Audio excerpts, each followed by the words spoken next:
Welcome to the UnStruktured podcast. In this episode, I talk with producer and audio engineer Stanley Soares. Born in Brazil and based in the U.S., Stanley has dedicated his career to the art of sound engineering. From traveling the world to serve as the front-of-house engineer for Megadeth, Motorhead, Sepultura, Devin Townsend, and many more, to earning several Latin Grammy nominations for Best Rock Song and Best Rock Album, Stanley's passion for music and experience in helping high-powered artists achieve their sonic vision has helped him become a trusted expert in the field. Stanley and I dig into his early path to music in Brazil, becoming a live and studio engineer working with legends like Lemmy and Ronnie James Dio, and what it takes to keep growing and stay balanced in the dynamic and fast-paced world of rock and metal. I'm Michelle Rose, and this is UnStruktured. Check. Hey. That's it. Better? Yep. Okay. Good. That's better for me. All right. Yeah, it's See, perfect. you're the sound guy. Usually I failed a lot using Zoom. Just like it was a whole pandemic starting the Zoom calls like you can't hear each other. I cannot get audio to come out of the speakers. That must have been something really interesting to be the sound guys and suddenly have to do Zoom. Well, the thing is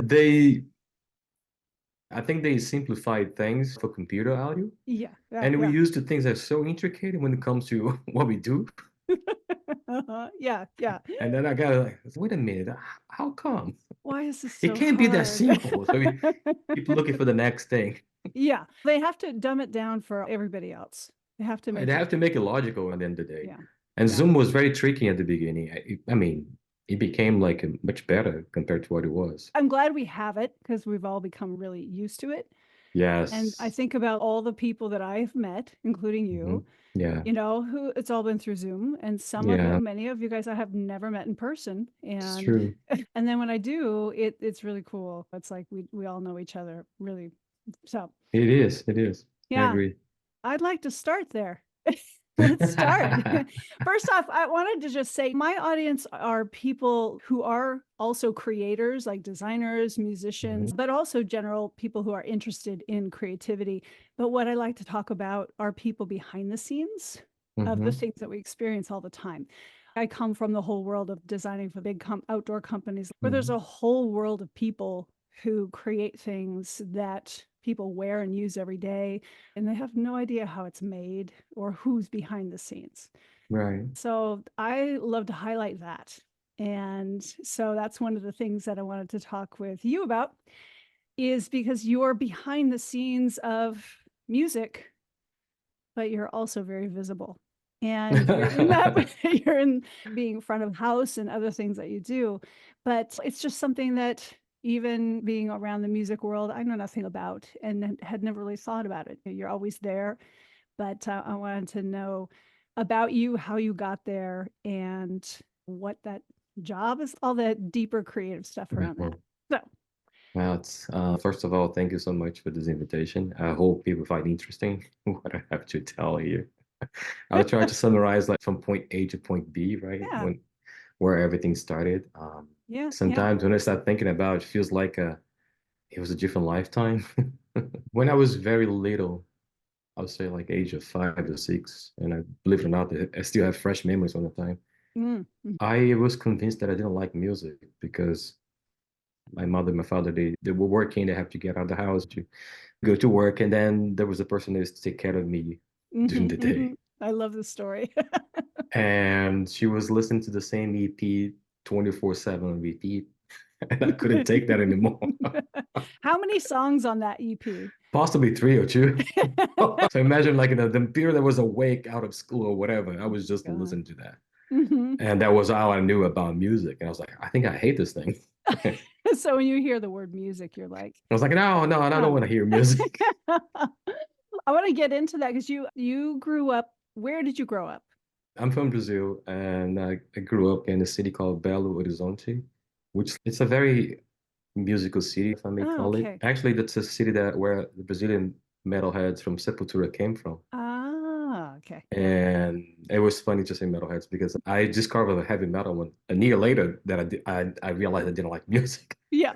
Yep. Yep. So Okay. I was about to turn 7, something like that. So we moved to a new neighborhood and didn't know anybody. And just a kid going to school, back to school, to house, nothing to do. That was like a way before all the things that we have nowadays, internet. I know we're the And same age, I think. So yeah, yeah, I all the get it. distractions that they weren't there. Yeah. So it was just me going from school and back home. And then I met this kid that lived across the street. I think we went to my parents took me to a party from a newborn niece, the niece Like, and the whole thing, my yeah. cousin.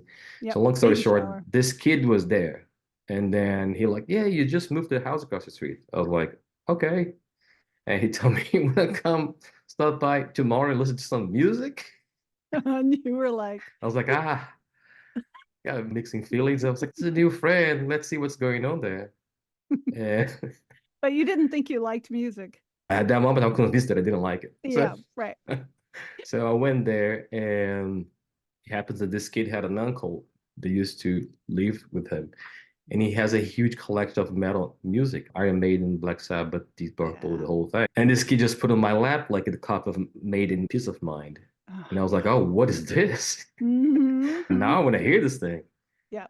And when I heard for the first time, it was like, whoa, Wow. I think I like music. And you were 7. I changed my mind.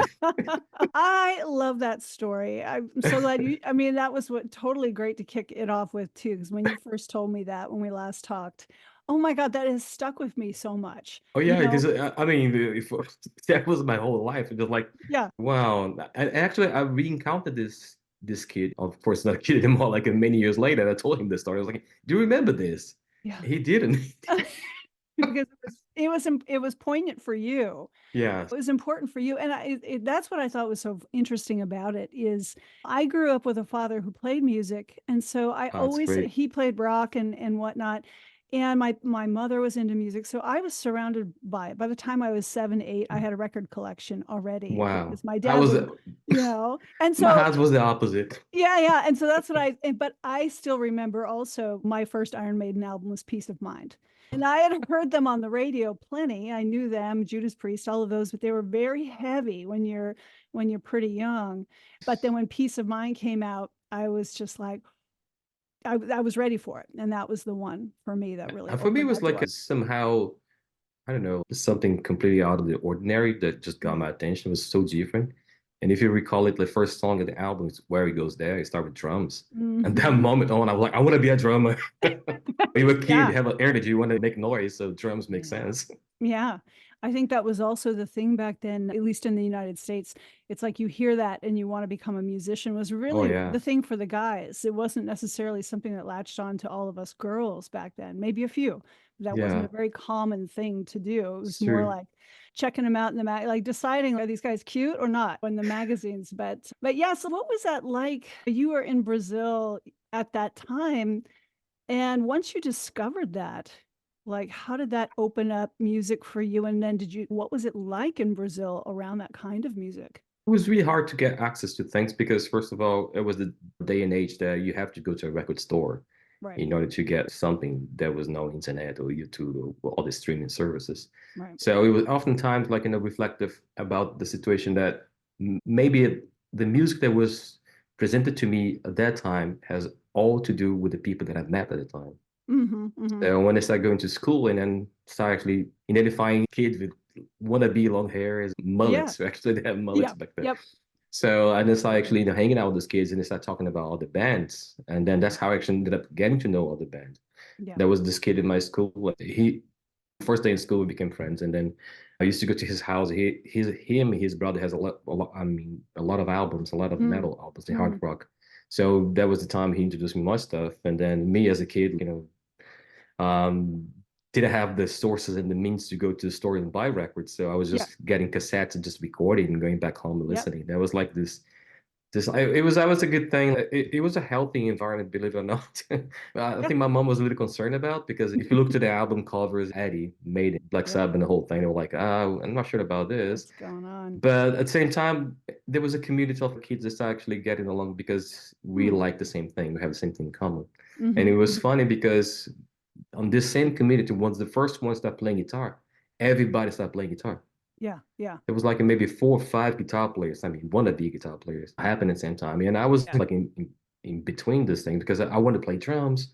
I wasn't sure about guitar. And then I met this kid in school, and then his brother actually, this guy could play anything by ear. And I was like, I was impressed.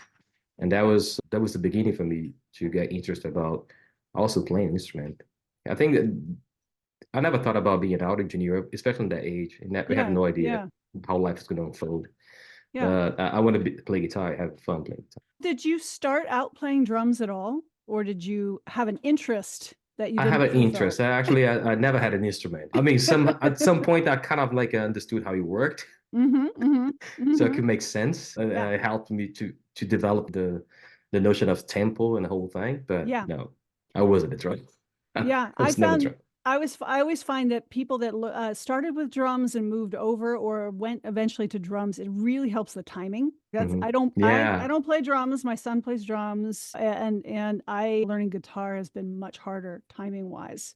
You know, to get rid of bad habits I had from just singing and stuff like that. But the drumming is really the thing that's the timekeeping aspect that really helps. So then what did you do?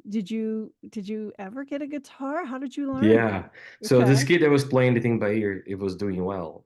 Actually, he was playing bits and parts. So for me, it was just like, this guy can play whatever. But he was just playing bits and parts of songs, but kind of like sounding like in the record. He was like about to get a new guitar, just a better instrument. And he was like, I'm selling this one. You want to buy it? And then I talked my dad into buying it. And that's how everything started. But I had no idea what to do with the instrument. There was no, I had no teacher. My parents they didn't have no interest to put me in school to learn. Yeah. So it was just me sitting with the guitar the whole day in my lap and trying to figure out how to play. Yeah. Yep. Listening to the cassette tapes. Oh, vinyl, cassette, whatever. Yes. Yeah. Exactly. Stop, whatever was on my. How do you play? Yeah. So I was really, really impressed and inspired by this other friend that could play anything. He was always kind and telling me like, just listen, try to listen as much as you can, and you will figure out.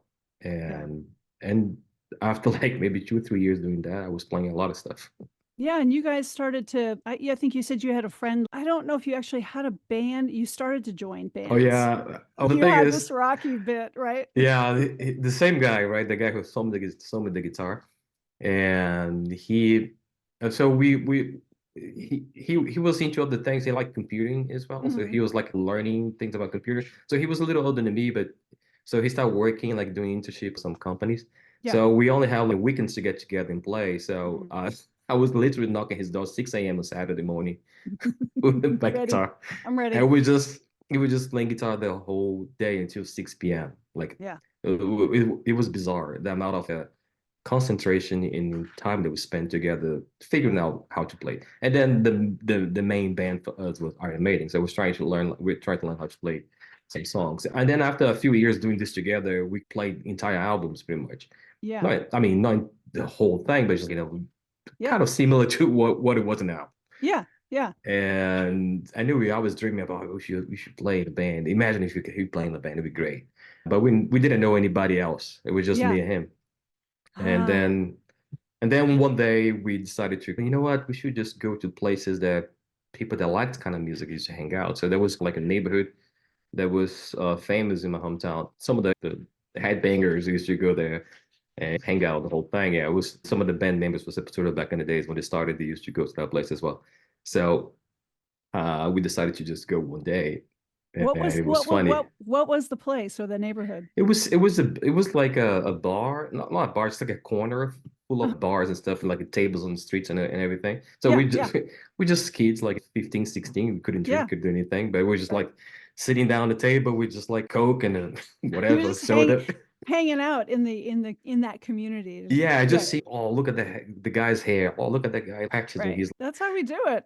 Yeah, I was like, oh, that's great. Oh, I think the guy played in the band. I was like, yeah, he looks. And there was a funny moment that my friend, we were just talking, and this guy with long hair, the whole thing came by. So hey, and then they knew each other because I think they went to school together. And this guy happened to be a drummer, and he was looking for 2 guitar players to have a band. And the funny that was like the most Beavis and Butthead moment ever of my life. We're just sitting there, and then they asked us, "You guys know 2 guitar players when we start a band?" I mean, my cousin, he plays bass, blah, blah. We want to do this, like this and that, blah, blah. Like, And yes. then me and my friend look at each other, oh, two guitar players. No, we don't know. No, I don't think we know. It didn't even occur to you. No, we couldn't actually see each other, like me and my friend as like guitar players. And then the guy's like, oh, cool. He just laughed. And there was just a silence on the table. Just like, I took a sip of my Coke. He did the same. And then we just look. And then we look at each other like, two guitar players. Really? And then he was like, call the guy, hey, come back. We just got your guitar players. And they said yes. Yes. And then They're like, yeah. Because there's probably so few people back then playing. Well, the thing is, there was not this sense of network for us. Because we just live in one neighborhood. We hear stories that, when they have concerts, we go to concerts, but we don't know anybody. Yeah. And so it was the kind of isolated, like a group of people that lives in that area. And there was all the people in the other area. My other friend, there was the drummer. He was more like outgoing. He knew like people, the whole thing. And long story short, he was like, "Wow, what's gonna do? What we're gonna do next?" So, wow, let's get like a rehearsal in place and just play some tunes. And we did it. Yeah. And it was a fun time because when we got there, it turns out the bass player that played with my friend, the drummer, he was a huge Maiden fan and he knew many songs. And then the first question was like, "You guys play any Maiden songs?" And then I looked at my friend, I was like, "Yeah." And then we played maybe, I think it was Power's Slave. We played beginning to the end. Oh my God. The whole thing. Oh my God. We never rehearsed together. And then we were just like, we couldn't believe it. Wow. So much fun. It's like, I mean, it probably was all wrong. Oh, but still, we know what we're doing at that time, at that age. It was like, it just won the lottery. Yeah. But it makes me really think about the community of it, because I've been thinking about even like how you and I met just through COVID, through Karen Dunn's experiments on the networking, and these kinds of places that people find each other or connect. And music, to me, like we were talking about that before, is music is such a piece. That's why I brought that into Struktur with my design work. It's been such a community and a galvanizing force for everyone, but especially the metal community. I was also in metal, punk rock, any of those. We all really banded together because of some sense of being outcast in a way, or introverted. Somehow, yeah. And it's very hard to pull people, creative and introverted people, with these intense. You just described it, me. I know. That's what the young me was this, like that. And how that was, I'm sorry to interrupt, but that was like this sense of belonging. Once you find this people that share the same interest, especially this kind of music that was so different from everything else we listened back there, especially in Brazil, because we couldn't actually listen to this kind of music on radio stations. So I guess that was a big piece, because I did hear Iron Maiden on the radio because I grew up in California. So I forget what people don't have access to. Access, yeah. It was really different. And from that moment we saw, so this 4 guys, it was like me, my guitar player, my friend, the drummer, and the bass player. We started a band, but and they started writing a few songs, a few tunes, but we want to sound heavy. And next thing you know, they told me, like, "Oh, we should do a demo tape." I was like, "What the hell is a demo tape?" So they started looking for studios to record demo tapes, right? But most of the engineers that worked with the music down there didn't have much. They weren't very familiar with this kind of distorted guitar sound and heavy, aggressive music. So it was hard to capture that sounding the way we expect it to sound. Oh, interesting. So it was a lot of frustration, and then I think that somehow that got me interested about it. Seeing the consoles, I remember walking the studio for the first time. Right. That vision is cemented in my head. It was the moment that I felt like, wow, putting the guitar away, just I want to learn this, because that sparked my curiosity. Just I wanted to learn how all this work.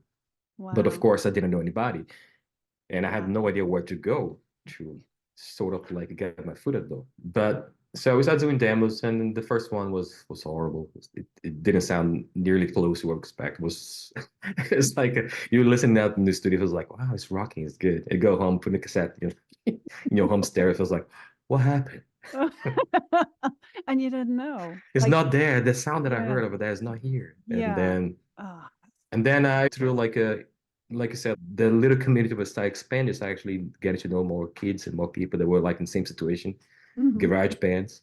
Yep. And that was this guy. He had like a much better knowledge about sound, up to like that. And we decided to go record with him. And he was like a kind of intern in this small studio, but he was very cool and very funny also.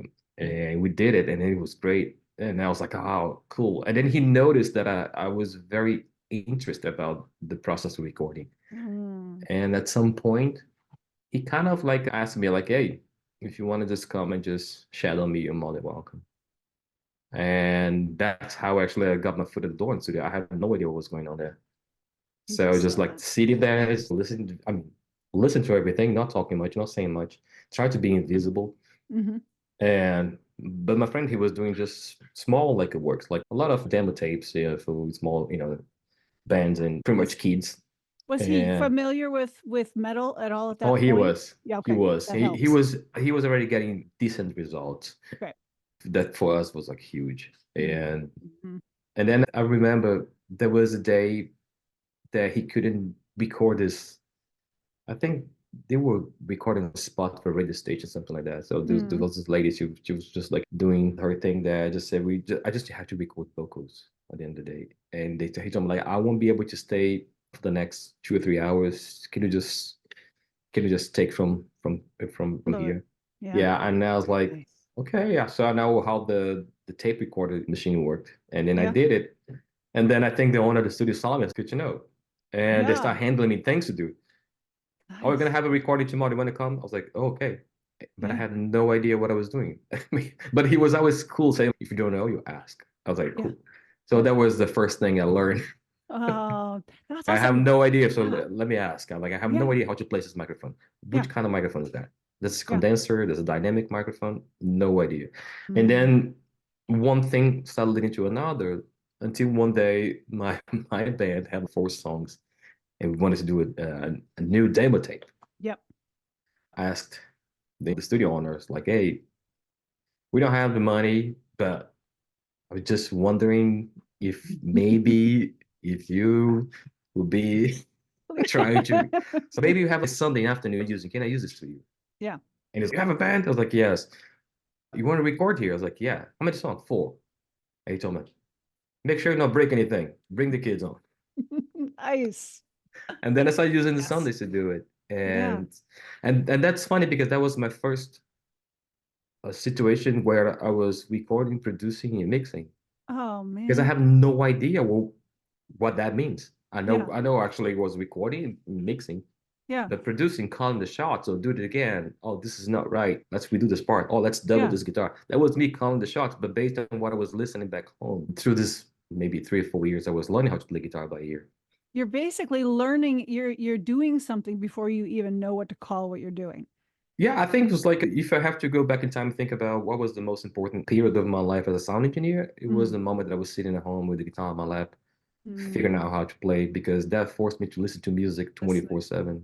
Yeah, yeah. And I was like listening, because in order to play, to learn one piece, a guitar piece, especially in metal, like guitar solos, all the harmonies, you have to decompose the song in your head, like and see, be able to hear separate things. Yeah. And that was a year of training, and then through this maybe 4 or 5 years that I was doing this nonstop, create like a library in my mind, in my head, and develop like a taste, my taste for things, how things supposed to sound like or not to sound like. Yeah. And I think when I was venturing with my band for the first time in the studio, just getting things to sound the way I expected to sound, that was my compass. Because I had no idea what I was doing. Yeah. I was just turning knobs until I hear something that excited me, or changing microphone position, or changing microphones. Yeah. Like that. I think there's something really that I'm fascinated by about, our generation, especially all the people that learned how to play an instrument like that, deconstructing it through listening. Yeah. And I hear that so many times My partner talks about that as well.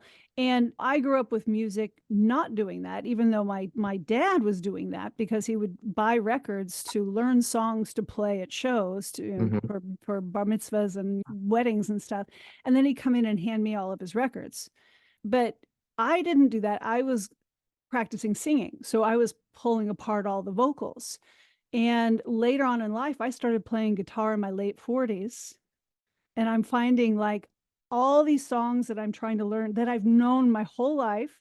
And I'm trying to learn the guitar parts. And I realized I don't know these guitar. I never did that. I didn't pull the music apart because I was worried. I was thinking about the vocals. And I see for all the people that I know who've been playing music as long as you have, that benefit of them doing that. And that what happens when you don't do that. And it's more challenging as a mom and adult to spend, you can't spend hours in your room deconstructing music and trying to learn how to play an instrument when you have a 12-year-old. Yeah, of course, when we were young, the amount of things that would take us from doing it. Yes. They pretty much they don't exist. We only have that. I mean, the only thing I had to worry pretty much was like going to school and make sure that I will just do a decent work in school just to keep going pretty much. Because I had no idea what I was doing after that. Just like having fun, figuring out how to play and just get into the next thing, which was like engineering, which honestly, I never thought that would be something I would take as a career. Yeah, you saw that, and then you decided to go right when you saw the console, right? Yeah, it was an accident at the end of the day, a happy accident, and then somehow I decided to stick with, but it was more like I didn't want to do anything else. I didn't want to work on anything else, and that was the moment I feel like I need to make some money. I need to do something. And my parents they were taking care of the kids. I have two a brother and a sister, younger than me, and so they were going to school and the whole thing, and they were just dad and mom just going to work and coming back, just paying the bills, make sure we have education, just minimal things, keeping the basics in check. And I was like, I want to have some like extra cash to do things. And then I started to work in the studio, but it was very sporadic. It was not like something Monday to Friday, but little by little, especially after I did the first demo with my band, that little demo got some street credit. And then they start calling the studio because we put the credits on the demos, like recorded and mixed in this place. Good. And then they start calling the studio, and then this guy, the owner, he was hilarious. He was telling him like, "What did you do here? All these people are calling me to record like this heavy metal music." Oh, that's awesome. So then did the band not get as much traction as you and the recording? At the end of the day, the band actually didn't last long, but because we were just getting the other things in life. And I started recording more demos and more demos and more demos in studio, and trying to get creative with what we had back there, what we had. I think sometimes like a creativity will spark with limitations. Yeah, but also whatever starts to take off. I'm getting business here. It's true. And then became one thing, and then I was about to finish high school, and then in Brazil, when you're about like 15, 16, you're supposed to go to college, but you have to do like a test. I think it's equivalent to SAT we do here in the US. And then I didn't know what I want to do. And there was this huge force in from my parents saying like pressure, saying, you got to do something, you got to do something. Yeah. And I was completely lost. And then I decided to take a break, a 6 month to a year break before I decided. And then I got a job in a club with it was small, like a small venue. Yeah. They had like a 8-channel console, pretty much cover bands playing there. Yeah. But I realized that was the place that most of the musicians in the city used to hang out after hours. Yeah, yeah. So that was the first time I understood the concept of networking, because I met so many people there. And 6 months later, actually, I quit that job to start working for the band as a guitar tech. And that's the funny thing about it, because I want to do sound, right? But I was okay to do guitar tech because I heard that band, they were playing 3 times a week. Okay. And they do like a bigger venues, they have like a bigger consoles, like a PA system. I was like, that'll be a chance for me to get close to that kind of stuff. Yeah. And funny enough, that friend that got my foot at the door in the studio, he was doing live sound already. He was working on those places. And one thing led to another. I was working as a guitar tech and then finished my job and just run front of house or a month to desk and keep poking the engineers, just don't see, what they're doing. As somebody they were not very nice with me. Just get out of here. Yeah, yeah, yeah. And I want to ask you a question really quick about when you first got connected to sound engineering and the guy that was recording your demo, and he noticed your interest in it. What is it do you think that you were doing that made him notice that you were interested? he told me later that was like I had a really well defined and sounding, how can I say, according to the music guitar sound. That sparked his attention. And that I had a clear understanding about which is guitar, pretty much guitar amps, like low, Yeah. mids, and highs. Uh-huh. I'm not even going to talk about frequencies, just the knobs. Yeah. And how to get the guitar to get to the point that the amp will be about to break, but it's getting the sound that I want to play, Yeah. and how to interact and play with that sound. Yeah. I think that Yeah. was the first thing that got him attention. He got his attention. He told me like, "Wow, your guitar tone was really good." And I was always like a curious, and I was asking how you get this. I'm thinking about that. I have this idea about this, but how can we achieve that? I want the guitar to go down here. I want to get a little wider here. Yeah. So those kind of things were it was already there, but I had no idea how to do it. Yeah. You had a curiosity, and Yeah, not just curiosity, you had a vision that you were trying to achieve. Somehow I couldn't name it. I couldn't actually put in those words back there because it was more an instinct than anything else. So we do without thinking. Yep. And sometimes it becomes obnoxious because you don't stop, driving everybody around you crazy. That's probably what made him notice you. Yeah, exactly. I was like, oh, I need to get this kid busy. Yeah, yeah. And so there was this thing, maybe I could say there was an obsession to figure out things that somehow kept me on track, right? Because I think the hardest thing to do is just keeping focusing what you want to do, right? Just like be able to repeat that every day and be consistent on that. Yeah. I achieved that without thinking because it was pretty much an obsession. So, Yeah, you found an interest. I think there's a lot of pressure that we all get put on us in our teen years like that to figure out what we want to do. And it feels like a really big thing to have to choose to do at that age, but it really is yes. what do you want to do right now? But also the things that you choose to do will set the foundation for a path later on. Yeah, somehow, yes. There was this pressure for sure from the family. Also not understanding this could be a career. And the second thing also, like there was no education available back there in terms of you go to school to follow a program back in Brazil. The only way to do this, you just like going overseas, just maybe just coming to the US. Yep. For me, it was something completely distant from my reality. I couldn't do that.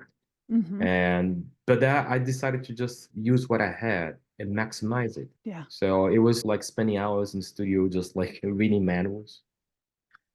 And that comes out the problem. I didn't speak any English. And everything was in English. I was like, again. All the manuals are in English. Yes. I was like reading because I used to be listening to Maiden, just reading the lyrics. I was like, I have no idea what he's saying. And just trying to follow the sounds first. And then I got a dictionary. It's actually translating word by word in dictionary, but it doesn't make any sense like that. So, oh my God, do you have any of that would be so funny to see your old translations. Like, I'm pretty sure if I go to some boxes in my mom's house in Brazil, I will find some because she kept everything. Yeah. Yeah. But trying to make sense of music lyrics like that, because when you're writing music, it's all this poetry, prose, gibberish nonsense in a lot of ways. It's true, but some actually the songs, some of the albums, there was a moment that I got a little shocked at the end because even without knowing what they're saying, when actually learn the language and start actually understanding what was behind the lyrics, I was surprised because the feeling that I was getting back there was the same. That's awesome. Yeah. It's like the intention behind the music, the notes and the inflections, the way he sings, the way he plays, somehow was communicated. That for me was like a wow. Yeah. And that's a lot to translate. I mean, Iron Maiden songs are basically like a book. Yeah, exactly. They're not little phrases just repeated over and over again. It's a full story when you're going through them. True. But I think that also says something very much about moving on from like Paul Di'Anno and into Bruce Dickinson's addition to it is his theatrics and that emotion that he and the whole band put in, but that whole unit together when they all came together. You probably have the same feeling. You remember when you saw Somewhere in Time cover for the first time? Yeah. I was just like, Jesus Christ. I was about to split in half just to open, just to keep looking. I mean, I had so many stacks of Circus and Hit Parader magazines with the guys all over. And posters. I used to buy the magazines, and they were actually imported in Brazil, so it was hard to find. I want to get it. I'll get the poster. I would frame them and put them in my walls. I had those things all over my walls as a kid. And it was funny because sometimes grandma comes to visit and they were like, oh my God, he's a lost case. Oh my God, I had the same thing. I had my great grandmother had to stay in my room once, and it was plastered in posters. And she comes out, and she's Portuguese, and she comes out and she says, "How do you sleep in there with so many men?" My case was monsters. Hers was just the men everywhere because she's so used to having Jesus Christ everywhere. Yeah, exactly. Mine was Maiden World Slave Tour. Remember the World Slave Tour? The Eddie just breaking the chains, like biting the thing, just Lightning Bolt gutting his head and life to death on the side and Somewhere in Time on the other side. And then I was like, whoa, that's gonna be hard today. She's coming to visit me. You're still a good kid though. Oh yeah, I was saying like, listen, it's just the way he looks. Yeah. There's nothing beyond that, The music is pretty cool. We can look at it now. We can look at it now and go, what a galvanizing. I mean, that artwork has driven so many people to paint and draw. And another thing, I used to do that. Yep. Actually, I taught, I would work as like an illustrator or something like that because I used to be drawing 24/7 to the point like I was before guitar. I was doing this for so many years. I mean, so many years. I was not that old, but as long as I remember, feels like it. Yes, because when you're 70 years old, a week is a month. Exactly. A month is a year. So many weeks, so many months. It feels like an eternity back then. Yeah, a day. For a year. The time doesn't pass. Whoa, it's about lunchtime. My God, half of my life went gone, bro. Passed by right now. It's true. It was like, so I used to do that a lot. And when I started listening to heavy metal also, that was super cool because it was a kind of like a soundtrack for me to be drawing. Yeah. So I was always sitting down drawing, just like listening on repeat the same album. That was me. And that's what we did. So it was so cool, right? Yeah. I always have that whenever I would draw, and I would draw for hours doing things. I can remember on certain artwork pieces, or even as I've designed when I'm older now, with the things that I've designed, I can remember what I was listening to, or if there was a film in the background. Yeah, because it gets into what you're doing. 100%. And I think a lot of it was back then when we were kids, you're drawing on your folders or your papers at school. You're trying to do the logos. Everywhere. You're trying to do Eddie and whatnot. Everywhere. And you're sitting there like you're listening to the music, and you're trying to connect more to the music through the artwork. And 1000%. I think that's so many people who are musicians are also artists in the visual sense too. Yeah, I mean, you develop your eye for things, right? So it is a lot. Pay attention to details, right? So it's like in order for you to reproduce in the paper, you have to really be really good at portraying details, like see how you create that frame, the depth, right? Without making too many lines, creates a sense of the shading in the drawing, the whole thing. So I think somehow that actually helped me with music because it makes me be very detail oriented with everything. And engineering ended up being like the next step, and ended up serving me for that as well. And you built this engineering career. You're still in Brazil. So how did that start to actually grow? It took a little time, but I was very persistent. Of course. It sounds like you always have been. I was like, obsession. Yeah. I was like, I kind of like, there was some real moments that I was realizing what I have to go through. Because you have to think about time. It feels like what's going to be the next step, right? And then you don't see any. You don't see a way to grow. But it feels, but I can use what I have and do the best on what I have and not spending time and whining about this. Just let me just put this and reinforce more positive connections. I'm saying even like between my my desire, my brain, my frustrations with things that I was trying to do. So I knew that for me it would be impossible to get out of the country to study in anywhere else. But I could actually keep using the opportunity that I had to go to studios and figure out things and buy magazines and then talk to people that do a little more than me. And this kind of things led me to another friend that he became like a huge part of my life, that he was studying at Berkeley in US, in US. So when he was spending time in Brazil, he was bringing me books. Oh, nice. And then I was like, oh, English again. Now, by that time, I was able to read really well, and I was writing okay, and then I couldn't speak, but I you was could write and read it. You could write yes, and read. Okay. yeah, and then especially like, then when you go to a very controlled sort of like subject, right? I'm not talking about history. I'm not talking about any other things. I'm talking about audio. It's like a very well controlled subject. Yeah. So you can actually you keep digging and digging and digging. And then this guy, he became a good friend of mine. He was super talented. He was an amazing singer, guitar player, producer, engineer. Everything this guy was putting hands on, he was like way above everybody. Great. And now I was trying to not only learn, but just get inspired by people that could do things much better than I could. Yeah, yeah. And that was one of the first things that was the mindset. If it is that is something that can define back there, I that put me on the path. I was just like, you know what? I need to find people that can do things better than I do, or maybe people that can see things that I don't see. And I have to kind of like understand their mindset, how they do things. Yeah, that will actually that will help me to move. Yeah, to be able to actually say that to yourself. Now, a lot, because especially when you're young, you have only sometimes you have that the road is like splitting, or you can feel like not feeling okay with that. Maybe I don't have the same opportunity. You're gonna feel sorry about this. And it feels, oh no, let me see how I can actually. Maybe I won't be able to do that much, but I'll be able to do a little bit that will improve what I already have. Yeah. So I took that path and I was constantly following that.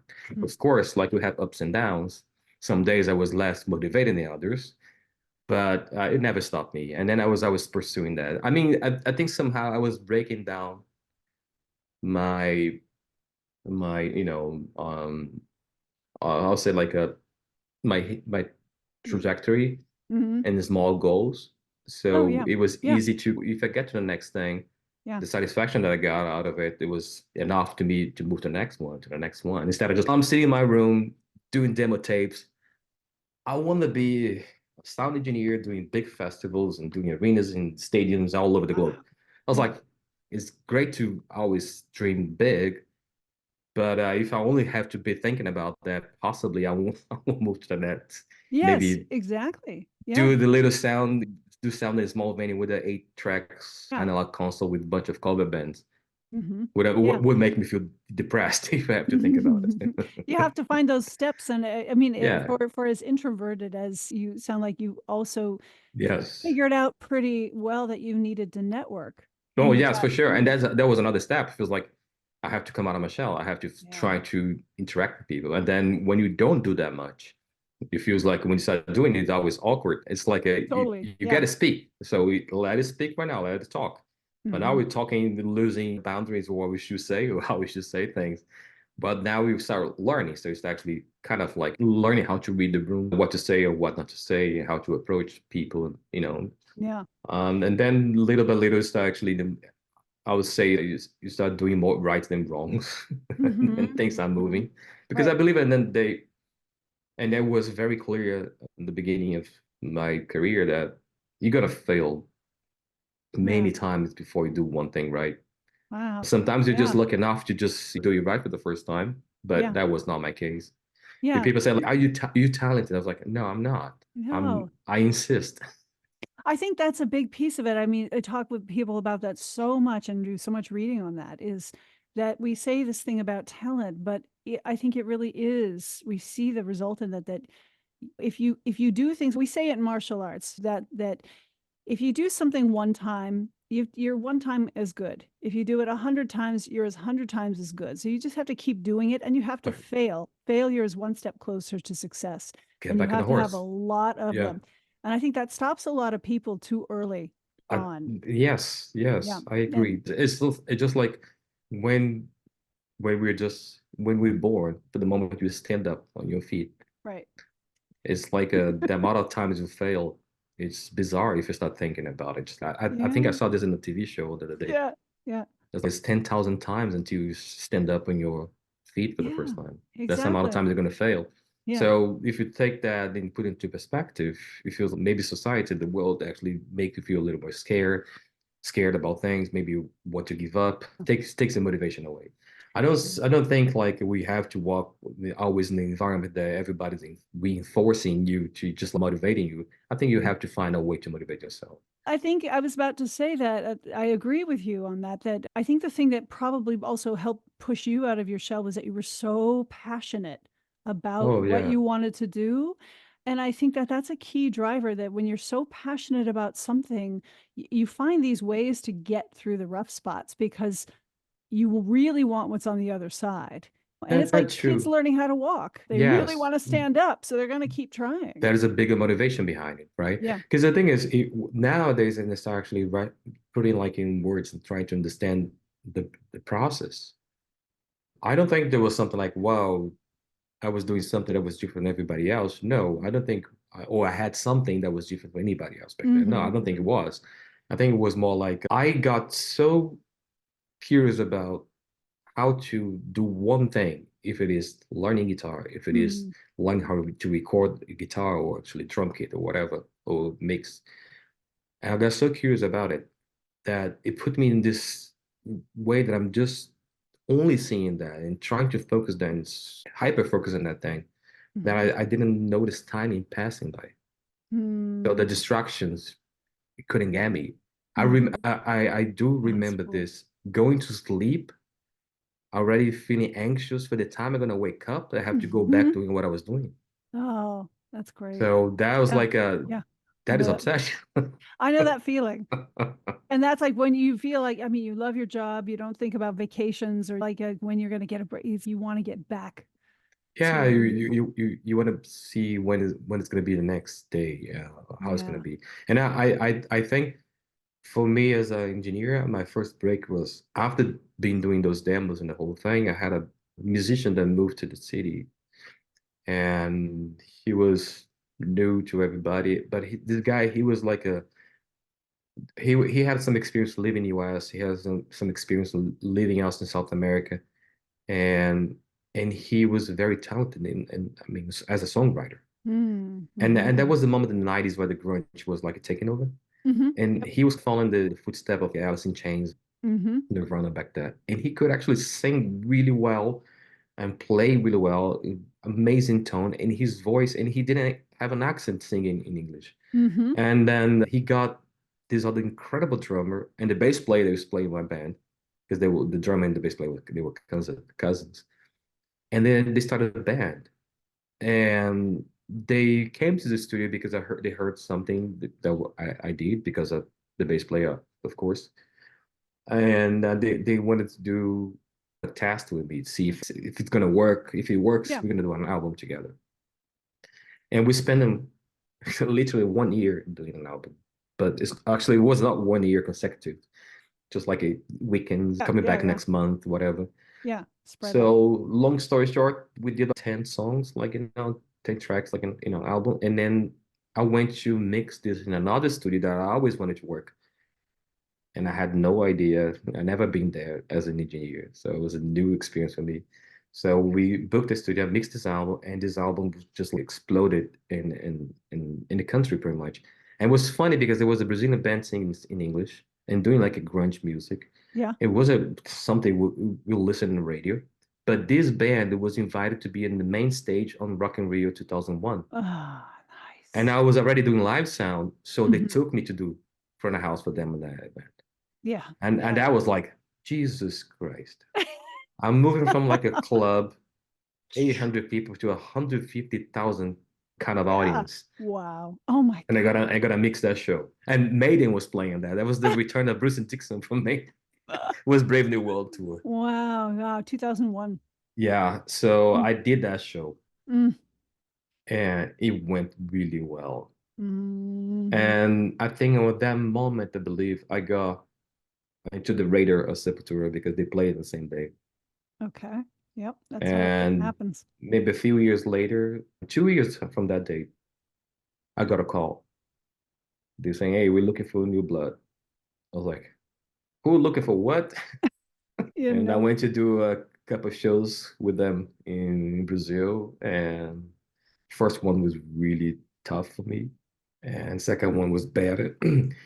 Third one was okay. And the fourth one, I think that's the one I got the gig because they had to play in São Paulo. It was a huge show.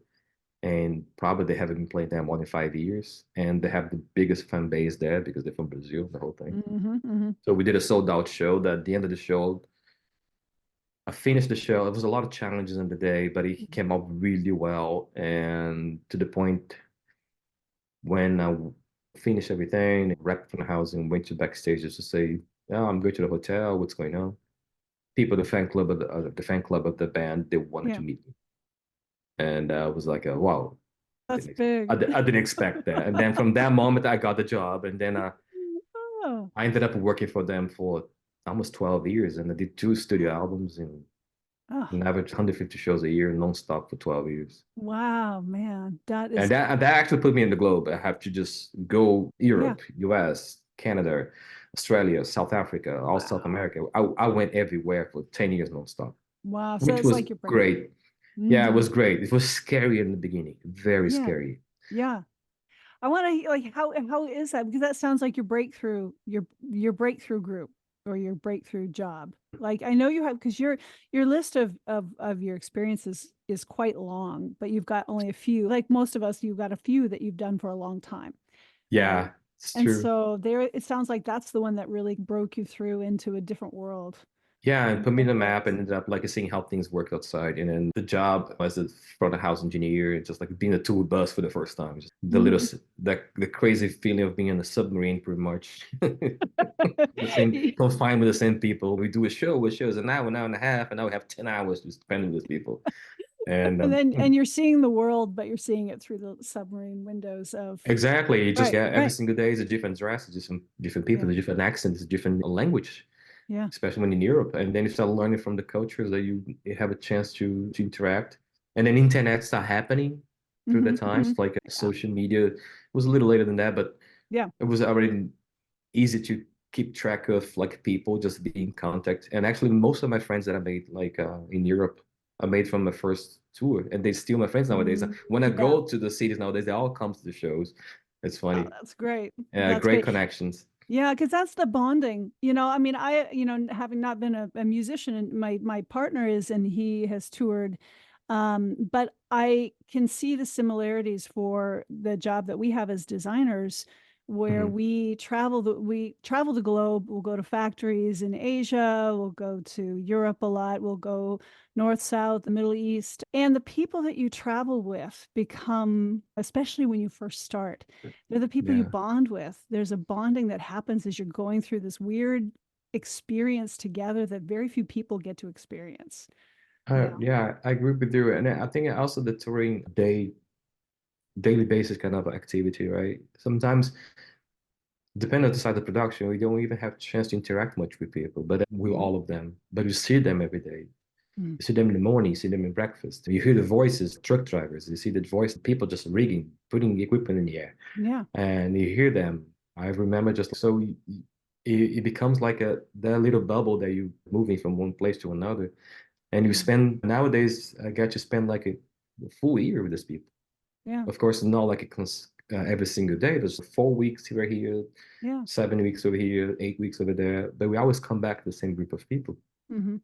And we see the struggles, we see like the challenges we have to go through, how to get the show to happen the way it's supposed to happen every single night. I always say the show is going to happen with you or without you. So we have Hmm. you have a choice. So you're part of the solution, we're a part of the problem. So let's fucking make things work, for make a day to go smooth for everybody. Yeah, yeah. Because at the end of the day, we're just trying to do the best to accomplish the artist's vision. The artist is the main. The vision of the artist is the main goal every single night. Yeah. Me as a front house engineer, I take that very seriously because I believe the part at the time that I was dedicating and I thought I would be a musician ended up in it helps me a lot to understand what the musician is trying to convey, you know. I can see that. And then so I always think about the perspectives, the music, the artist's vision always comes first, and I would use my knowledge to help to embellish the result, to bring that to the audience, though, in a way that it can be beyond his expectation. Yes. Yeah. It's a bit, it's a Us following director. his, Yeah, like a director and a producer, or with us, it's like a designer and a developer, somebody who's taking that vision and bringing it to life. yeah. So it's a lot of details and it's a lot of. I get to a point for me right now. If I have to get a new artist that I never worked before, if I got hired to do a tour, the first thing I'm gonna do is try to collect them. You know, how can I say? Go to the internet, watch videos on YouTube, like get all the playlists they have on Spotify. Of course, start to get the set list of the last two, see what they're playing, and see the kind of venues, festivals, and everything. Yeah, yeah. And I'm maybe I've been fortunate to work for most of the bands that I grew up listening in my career. Yeah. So I didn't have to study much the music later on in life. Although I think I take the time to talk to see what their expectations, what they expect me to do. But I would do always like a sit down and try to collect the most amount of data possible, because that will translate into mixing at the end of the day. Yeah. And I think that's one of the things that keeps me really motivated and fascinated about doing this. I've been doing it for quite some time now. Of course, if I go back in time and think about the little kid sitting in the room trying to figure out how to play guitar, that would be way too distant from my reality. It'd be like, yeah, no, it's not gonna happen. Yeah. It's just like it's against the odds, especially at the time that there was no way to communicate the way we do it nowadays. There was no way to get information the way we have nowadays. Yeah, yeah. I think for especially for me now, it's just the hardest thing is to keep focused. Just like I want to do one thing and do that thing really well. So now you go to internet, there's a library about everything about that thing. So how does one do that now? Yeah, exactly. So it's a whole different world. But making the things that are similar is the curiosity. Like that's the passion and the curiosity, and then looking for the opportunities. So that's what I look at with you, thinking about you seeing opportunities and going, okay, I need to do this next thing, or how do you pick the opportunities that come? I mean, I'm thinking about you doing Sepultura, and you're traveling the world, but how do you bridge that over into being in the US? Yeah, just like to other groups. I didn't expect that to happen. And then while I was doing Sepultura, so I think at the end of the day, a lot of this network of touring comes with a word of mouth, right? Just like you do well, you don't create problems, you get from point A to point B, and at the end of the day, they're gonna be discussing for the next guy, for the next tour, for the next band. If your name ended up on that hat, I think the answer they're gonna look for is, yeah, I know him, he's cool. So and that got you to get a chance to work with the band. I believe 80% of the gigs that I ended up doing was like a last minute call, sort of like, can you be here in 24 hours? Yes. Why is that? I don't know. I think there's a lot. That is a lot of. I mean, at least I heard from other colleagues in the industry. It happens a lot in the business. They have to, or they have this amount of shows that being booked last minute, or they have someone that have to leave. Someone got sick. Just like COVID happened a lot. It happens in the film industry a lot too. Yeah, and then you get a call and you have to just let's do it. And then that was actually that was when I went to do monitor for Motorhead once in 2005. I got a call. It was like that. Hey, you want to come? They knew me from before because I've done a few tours mixing from the house. When the former engineer couldn't do it, and we developed this relationship. Mm-hmm. And that was a band that was really loud on stage, and it was a challenge for me. And I took it, and we did 2005 summer Yeah. festivals. It was great. One of the shows became a live CD, which is funny. The- For I think it was a coincidence. Did they play the song "Going to Brazil" and on that show, and then that time they had the other Brazilians working there. It was the tour manager and the guitar tech. Yeah. That was a way before me. And Lemmy dedicated songs to us. It was No. hilarious. And I was behind the console mixing models. I was so like focused on what I have to do. I didn't even pay attention that he did it. I couldn't get it in the moment. He told me at the end, "You like the dedication?" I was like, "Ah, yeah, yeah, What? yeah." Sure. Oh my God. How was it working with Lemmy? It was great. It was a Yeah. really down to earth person. You Yeah, it know? was. I mean, it was like I have really good memories about all of these people that I work for. I'll Mm. say I'm really grateful for everything. Just Mm-hmm. Mm-hmm. it was one adventure after another. Yeah. Yeah. You've had a lot of them. And I was going to ask that about challenges and opportunities. I mean, you just put them, a lot of them right there in one show. Are you sometimes you I mean nowadays compared to when I started, right? I have this moment left before shows that I've it is the most peaceful time for me, believe it or not. Before Mm-hmm. the music hits Mm-hmm. the sound system and the lights goes off and the whole thing started. Yeah. It's Yeah. very peaceful for me. And it usually would be a little stressful because there's things that can go wrong. Yeah. What's going to be the course of action? Yeah. I think when you do the same thing for many years, so the fact that we repeat that so many times, you get comfortable with the feeling of being comfortable. Yeah. You know that things can go wrong, but you work like a checking, double checking, triple checking for things not to go wrong. Mm-hmm. And in the back of your head, you're gonna have a plan A, B, C, D. You gotta be prepared to Right. whatever comes, right? Right. And if you understand that one thing at a time, right? So let's say the song is started, right? And the singer just goes to the microphone and there's no sound coming out of the microphone. So you're in the venue with 60,000 people, I don't know, even like 1,000 people. We're gonna have all Yeah. those heads turn on you. Yep. What are you gonna do, right? You're Right. gonna solve the problem. So that is like a course of action. That's Yeah. one thing that you can think about the signal chain from the microphone into the console, the probability of what is the problem.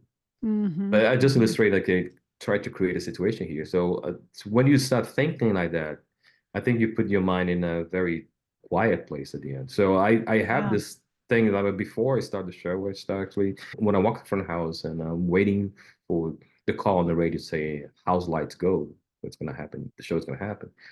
I always think about the audience, just like I do like the 360 look, every single area, arenas especially, Yeah. and you just realize this is about to happen. So the music's about to hit the system, the light's gonna go off, and it's gonna be a great experience for everybody. And I'm glad to be a little component on this whole equation, Mm-hmm. right? Because I have a vivid memory as a kid going to shows Yeah. and the excitement to get your ticket or to make it to your seat when there's a seated place or to get to closest you can possibly be to the barricade to see the artist, Yeah. how this build up of energy Yeah. happens. And Mm-hmm. when it goes dark and then the song starts, Mm. it's just beyond everything you Mm-hmm. could possibly imagine. It's just Yeah. like it's so. Yeah. And I remember coming out of the shows a completely different person. Yeah. Feeling I don't know what happened there. It was just like it just Trans. raised the bar. It's just like I haven't seen anything like this before. Mm. So when I do my job now, I mean, I start actually little by little like a process in this and trying to be somehow part of the, like I was saying, part of this equation in order to deliver this for that kid, for that person that coming to the show, right? Yeah. Because Yeah. you wanna help to bring the artist's vision to them because they're the fans. They want to communicate. It's all about delivering the message, right? Mm-hmm. Mm-hmm. Somehow. And then use all your knowledge, right? I always talk about mixing is very subjective. Mm-hmm. Mm-hmm. It's very hard. I believe it's very hard to teach, right? Yeah. Because it's a cumulative thing that you keep improving, learning through the course of your life. The more Yeah. you do, better you're gonna do it. But you sort of like bring all these elements that I was describing before collecting all those points that define the artist, like musically. The how you call it? It's not. There's a word for this. Okay, the word is out. It's the concept. Yeah. And for more you bring this to the show, for more you can replicate ideas and points from an album, from a hit song, from the kids and the audience note. Yeah. More you'll be able to bring this to the show, more you're going to enhance that kind of connection. So I really enjoy the kind of stuff. That's your job, basically, is communicating or translating. It's translating. It is like a translation. It's getting that message. That's I would put in maybe some people would not agree with me. I feel like I'm a mailman. Delivery. Yeah, I'm delivering, just like I'm helping to bring whatever was wrote there to the person who had to receive another time. I mean, that's another place, right? Yeah. I see like that. I mean, of course, I'm gonna bring my taste. I'm gonna bring my knowledge. I'm gonna bring like whatever I can bring to the table to enhance their vision. To make that feel like a. One thing is just you understand what they want you to do. Another thing, just like you offering maybe a version that can be a little more exciting about that. And then when that happens, and then the bonding start happening between. I think my job and the artist. I find so many similarities. I mean, not just between for us in design work for the artist, but also in a weird way in martial arts, where because you have to get your ego out of the way 100%. to deliver that message.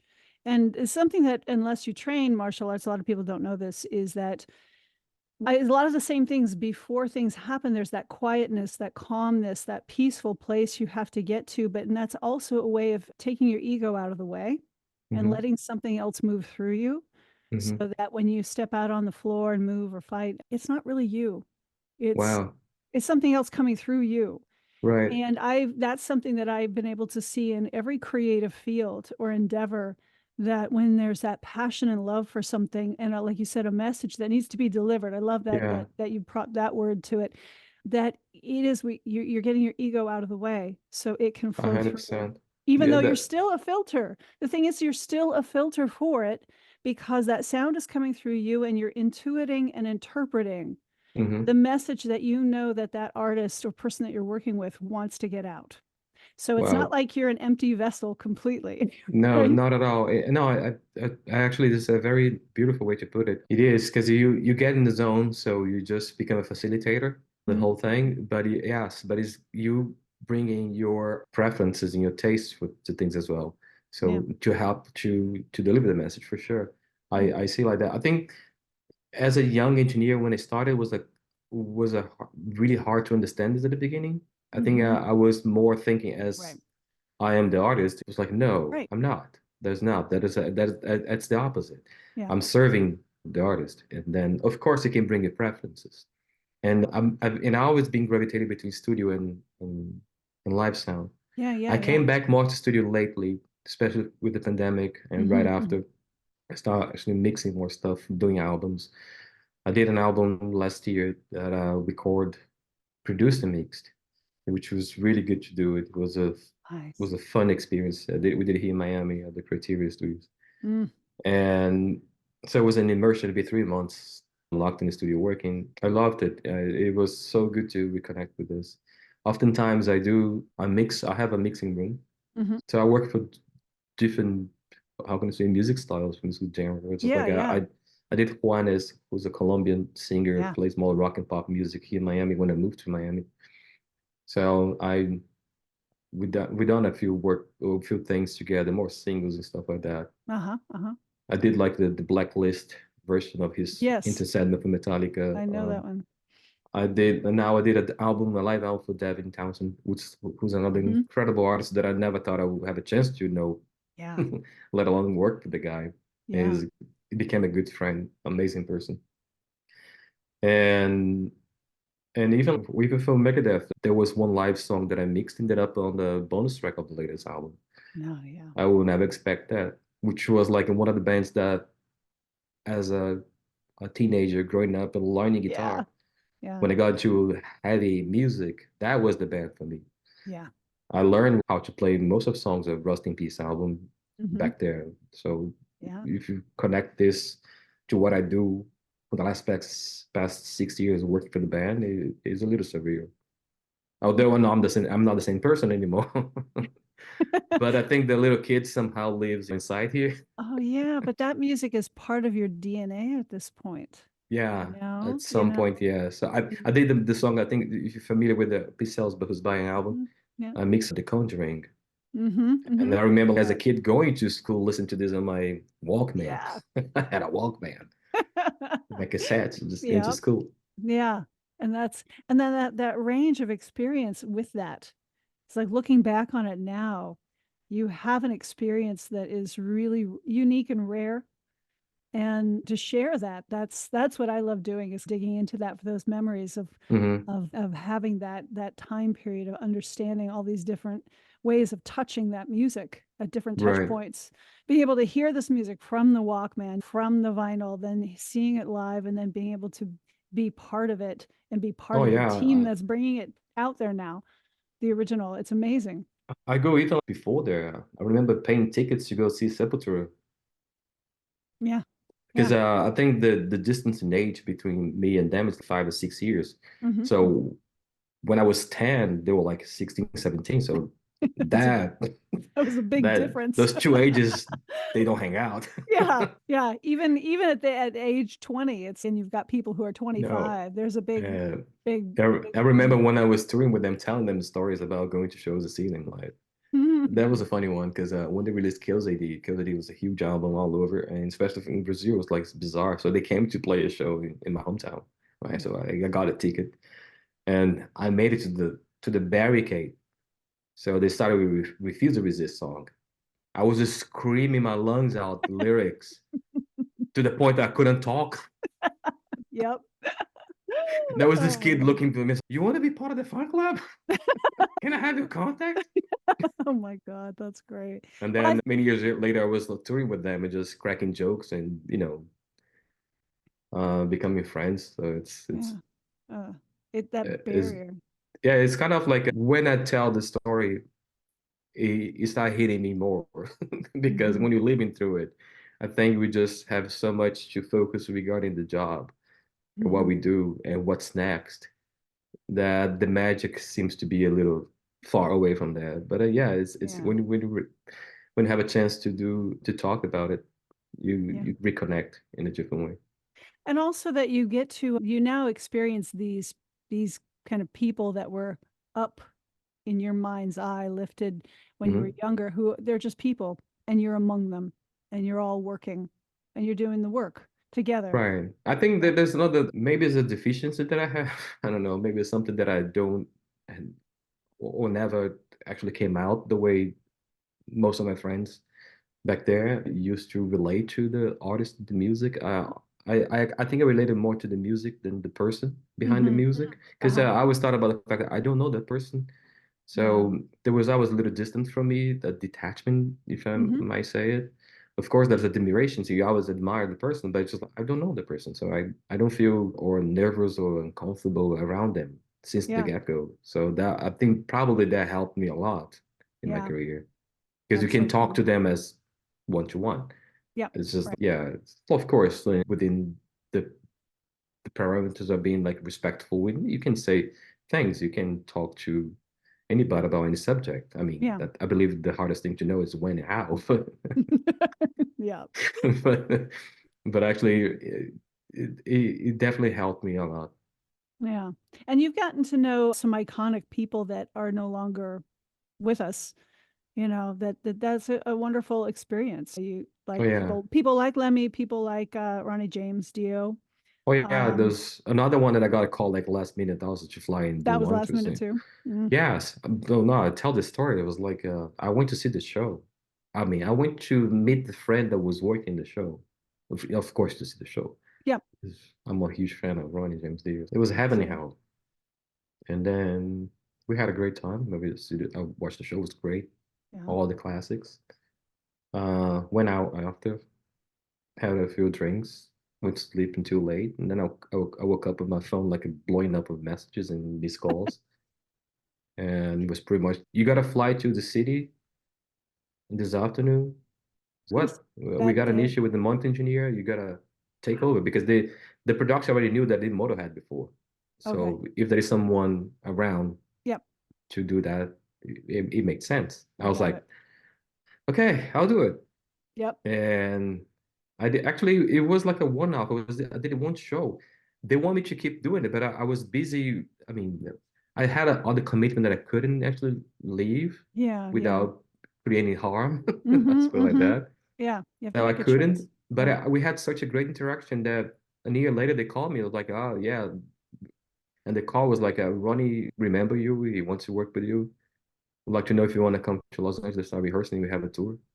Nice. But that was the time that he was getting sick, and then and it actually never came to fruition at the end of the day. Oh boy. But it was like a really nice interaction. He was such a sweet person. Yeah, that's what people say. They all came out to do a sound check. He was cracking jokes and making me feel comfortable. It was incredible. I couldn't believe at the same time. I mean, focus on the job, but at the same time, it feels like I gotta pinch myself when I get out of the zone. Yeah. How he can be that simple, so humble. Those are those gifts. Say in the notes, like these challenges, opportunities, and gifts that you get, and they don't come around again, and you just go, "Wow, thanks. That was a great experience. I got to do that." Yeah, exactly. And touch that bit a little bit. Hey, it's great. And that's this career you have has given you the opportunities to do that with a lot of different people. Yeah, it's been how can I put like a journey. And believe it or not, I only took a time off for me in 2018 for the first time. I took a vacation. I don't consider a vacation when you have time off between shows, right? Because you between shows, that's it. If it's a season, there's a month here, but I got some local work, so I'm not taking time off. But in 2018, I took time off for the first time, and I took my family to travel. I'm saying this because that's the least thing I want to do is travel. I get it. So I love what I do. I do so you wanted to share it with them. You wanted to share the travel. Exactly. They want to go to Europe. I went to a little like maybe 2 or 3 weeks. It was great. But when you go like this, you become like a tour manager. And it's not a vacation anymore. No, it was like putting the day sheet in the wall every single day. Breakfast, you gotta hurry up, you got a train leaving, they have this, and that. Oh my God. How many people did you travel with for how many days? Honestly, I put it like this. In my life, I've been offered many times to do a TM job, right? Front of house TM. I always say no because I can't do that job. It's not because I can't do because I don't want to do. No, I will. I mean, you're gonna regret bringing me to do a TM job. I know how to do sound, and I get that working. But I can't do TM. That would be that's tour manager, basically. Yes, exactly. So I'm going and now answer your question. How many people? It was just 3. It's just me, my wife and daughters. That was hard enough to get. You don't want to add. We don't want to get a band, a crew. And how many days were you with your family? Possibly like 2.5 weeks, 3 weeks tops. It is a lot of work though, doing that. Oh my God. Yeah. So I mean, I have great memories. It was great, but I got home. I was. Oh my God, that's funny.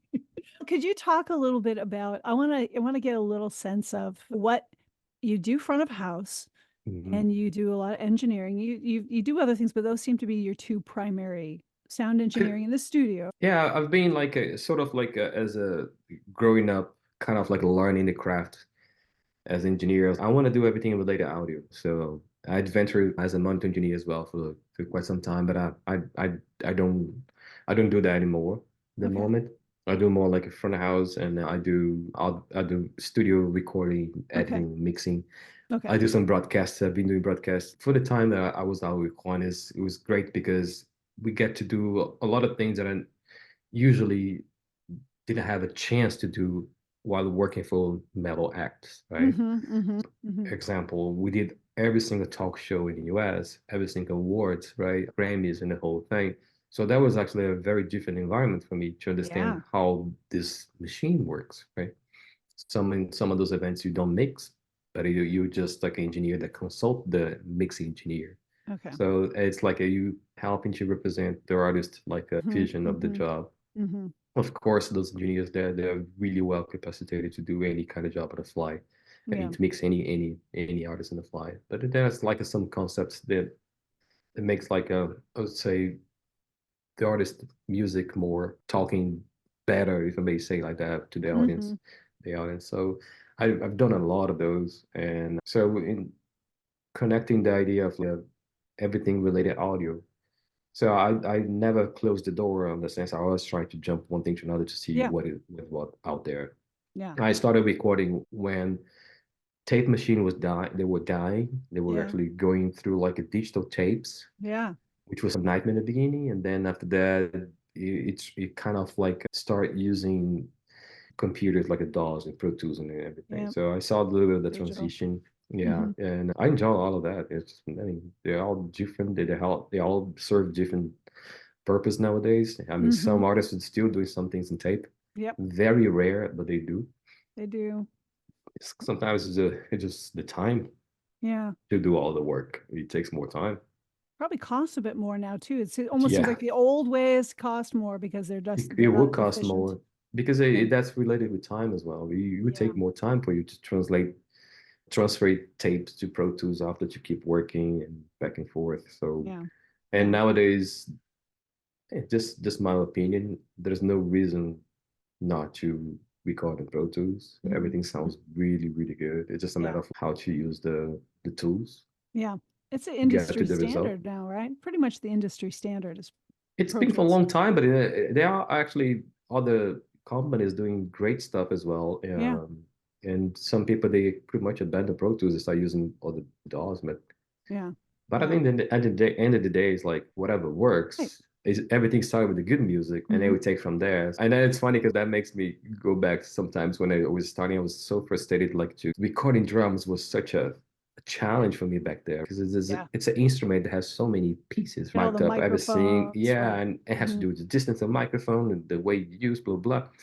And I was really struggling to get drums to sound the way I wanted until one day I discovered that half of the good drumming sound that is a good drum kit and a good drummer that makes wonders with the sound. Yes. Somebody can hit consistently in the same place, tuned drum kit. So it just plays microphones and sounds pretty good from the get-go. But it's funny because as when you start as an engineer recording like in a small projects, like I used to do a lot of demos. So it's I mean most of the musicians back there, they're just like they're learning, right? Yeah. As I'm learning as well. Yep. And so everything is harder. And I think maybe because it's harder, possibly it makes you appreciate any kind of like improvement you have. Yeah. But you also get your happy accidents and your little things because you don't know better. That's true. For me to have understanding of what I was doing and connecting a little bit of the theory with for what I was doing in the day-to-day, the practice, it took me a while, to be honest, because it was a lot of aha moments. Just like when I started studying, when I started, like my friend who was giving me the books and stuff like that, and we're doing like some one-on-one like classes also. So there was a lot of those, this is what it was. I mean, it's like understanding, in theory, what I was doing, what I was seeing, and then that would encourage me to keep digging because I realized the moment I wasn't doing anything wrong. Also that the right or wrong in studio also it's very how can I say there's not much right or wrongs, right? I mean as long as you don't burn anything and don't break the gear, just like you have a lot of freedom, which like in the live sound is a little different when it comes to speaker technology, how you deploy systems, how you tune systems. It's a little more scientific than actually artistic in the end. Which I ended up diving a lot and studying and committed tons of mistakes and learning and working sometimes for local companies in Miami as a system tech to learn more. It was more like out of necessity, just trying to get my mixes to translate consistently from one venue to another because I was at some point working for artists that we didn't have the luxury to have a system engineer working with me.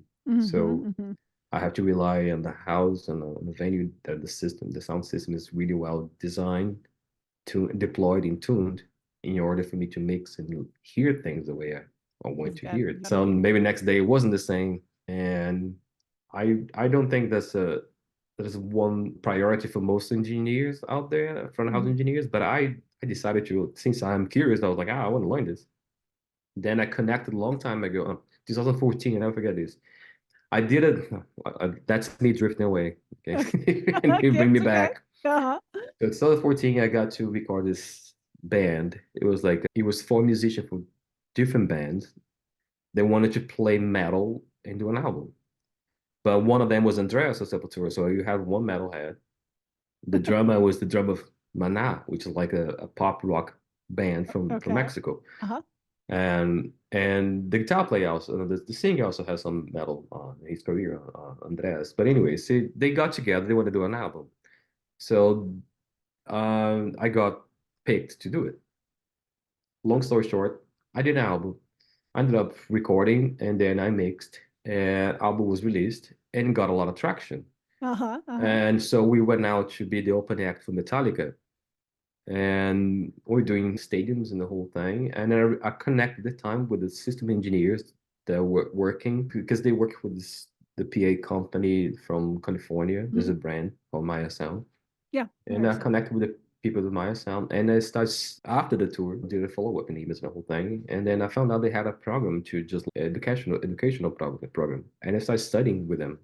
I did a few courses, and it was like a boom, where you opened up my mind for that part I was trying to describe, the PA technology, understanding the principles behind it. They had an education program for understanding their PA. For designing, optimizing sound systems. Got it.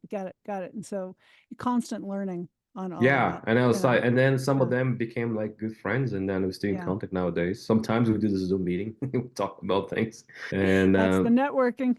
And then we're just like learning new technologies, and me trying to get up to speed with what is out there. But I'll say I'm not the system engineer you want to hire, but I know enough to get things done, and to make my job translate really well from one venue to another.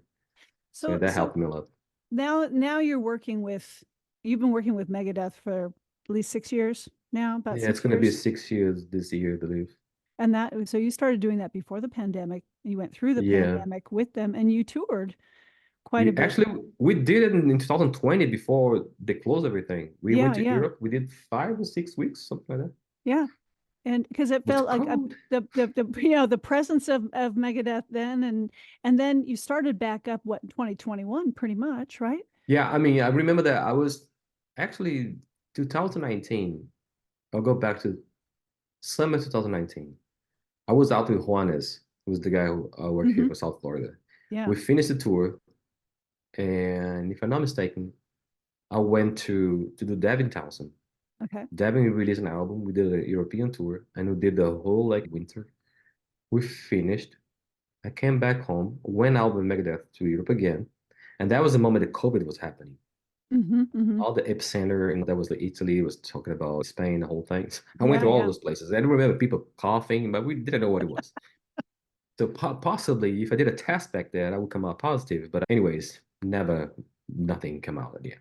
I came back to Europe. I toured in Europe in the beginning of 2020. I flew back home and straight to Canada to start touring with Devin in the US. So I was non-stop until summer 2000, jumping from one tour to another. And I was pretty exhausted. Yeah. And then I remember it was March 12th. We did a show in Tennessee, and we had a day off in Memphis. And usually I take my days off. I used to call my days off. I just do everything in slow motion. I'm very slow. I'm not in a hurry. I will wake up late. I will go to lunch maybe at 4 p.m. Everything is very slow. So I was one of those days. Yeah. And then I remember going to the lobbies, sitting down, asking for food in the restaurant, and then I just was looking at TV, breaking news, pandemic.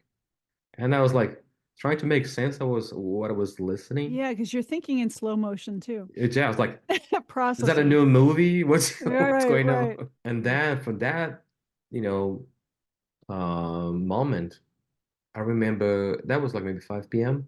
7 a.m. the next day, I was sitting on my couch, already back home, looking at TV without understanding anything. Wow. I think in the back of my mind, it was like, I needed a break. That was the first thing that crossed my mind. The second thing, I was like, that's weird. Then I started being worried about my friends, that some of the crew guys and band members, they were from the UK. Yeah. And they were taking forever to fly home because some airports were closing. We didn't know what to expect. And then we see the talks about, oh, we come back in summer. And then there was a talk in the summer, now we come back at the end of the year. And then 2 years passed by. Yeah. And then I came back I think we were one of the first bands to come back, if I'm not mistaken. Yeah, I think it was so. September 2021. I think we spoke about it, right? Because we played in California. Yep. And I was going to try to go to that show, and there was some reason why. I think somebody got sick. yeah, I mean, on tour, it was like, I didn't realize one thing. Because when you're traveling with that group of people, that huge entourage, trucks, full production, we understand some of the decompressing, some of the relaxed time we have. Sometimes it's days off just to walk around. I do a lot of walking. I enjoy just drop my things in the hotel, just go, especially when I'm in Europe, I just find a plaza or place, let's sit down, just relax. Yeah. And so the pandemic, we couldn't do anything. It was just everybody confined in rooms. Yeah. Wow. And food was just like, you have to do Uber Eats, right? Room service. And we couldn't do anything. Wow. And we were traveling with four bands. The four bands could interact. Wow. And every single day before leaving the tour bus, we have to do a COVID test. Yeah. So I think I lost a count about this. Yeah. I remember how you many talking swabs about that I did in the whole thing. And we were just like, it was like going to sleep, like maybe tomorrow's gonna be me. Go to sleep. Wake up in the morning, we found one positive. And then when we found one positive, just like a 1 week after another, just another one, another one, another one. Yeah. And that was the moment we didn't have much information, so we have to isolate the person. They cannot be around, blah, blah, blah. And then it was pretty stressful. Wow. And that is another one. Because I think we are doing the beginning of the summer, and it was hot. And we did, I think, 3 or 4 shows in Texas. And I am in front of the house, I have to be wearing masks. But I have to walk through the crowd every single day to get to the showtime, right? So I was putting double mask. And I have all this beard and the whole thing, and the mask. And all the sweat and all this wet. And I was just getting dizzy. I went to the hotel and just shaved completely off. Right? I remember when you did that. The next day in the morning, just looking at myself in the mirror, I was like, whoa. You showed up to the networking group because we were all used to seeing the beard, and then all of a sudden people who's that guy? Yeah, and that happened to a lot of people. I know my partner, he didn't shave his beard, but he trimmed it. I know. I went off, took it. I mean, I think the way it is right now is just me being a rebel for that time compared to those days. You're going full on. Just like, I gotta stop shaving now. Maybe tomorrow I'll change it.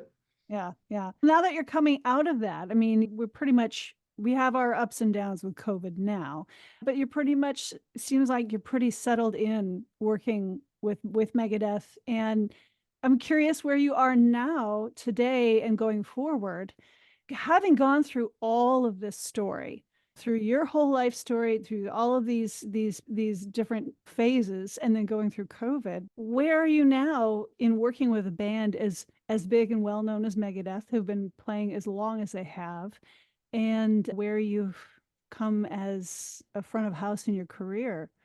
It's a wide open question. It is. Where are you today, and what is it? How is it working with this group? I plan to keep doing this as long as my health will allow me to do it. I don't feel like it's slowing down.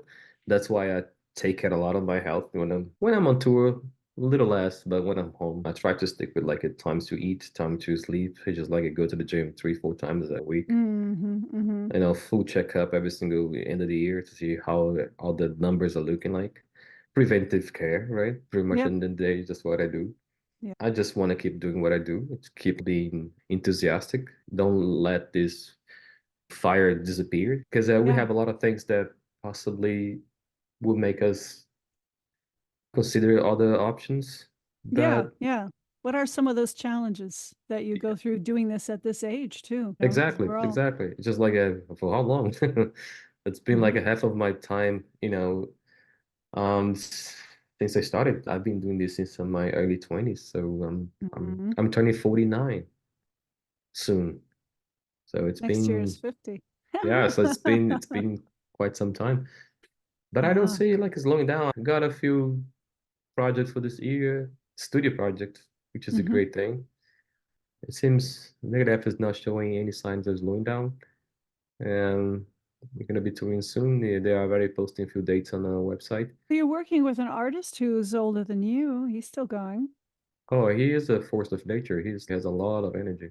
Yeah. It's incredible. Yeah, very Yeah. sharp mind, and he know what he wants, which helps a lot to work with someone who knows what they want. Not saying the others don't, just saying when you have a very clear vision, what you expect. Yeah. I think you just chase that. So it's hard to put in words. I think as I was saying before, we always connect the dots when you go back in retrospect. It's impossible to do anything to tomorrow. I think COVID was the biggest, like a kind of like a part of the history that kind of showed everybody's face that nothing is guaranteed, right? Tomorrow doesn't exist. It's, you still to live the next minute, the next hour, and we don't know what's gonna happen there. Yeah. And then that COVID put everybody in the same bucket in that moment. It feels like you guys in the same traffic light. Nobody's moving forward right now. We're just waiting. And then the industry that I work on, I think was one of the last ones to come back. Yeah.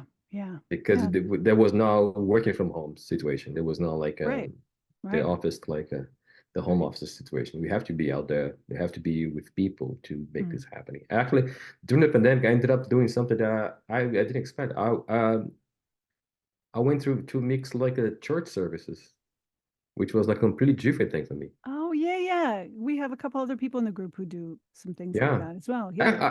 I ended up dragging Lauren to do with me.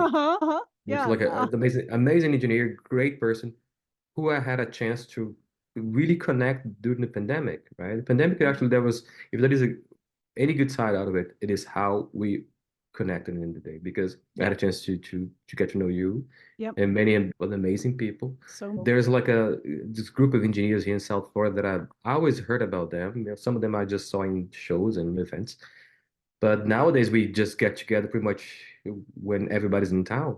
And it became a solid thing. So a lot of different things. Like I think we're the only reason we're still around is just because we always adapt, right? As like a species, right? Yeah. We've been adapting since day one. Yeah. And that was like this. I remember it was known, of course, but this is only my perception. How hard it was during the time I was sitting at home, not knowing about tomorrow. Just it's not only about thinking about your financial side of it. It's just like thinking about your existence. Just like what you do, what I used to crave to just be in the next month on tour, expecting, looking forward was all taken away from me, and it was really hard to deal with that. Yeah. Yeah. But also like a lot of time for me to start about getting to know myself a little better. Yeah. Understanding more how I deal with things, how I process things. Yeah.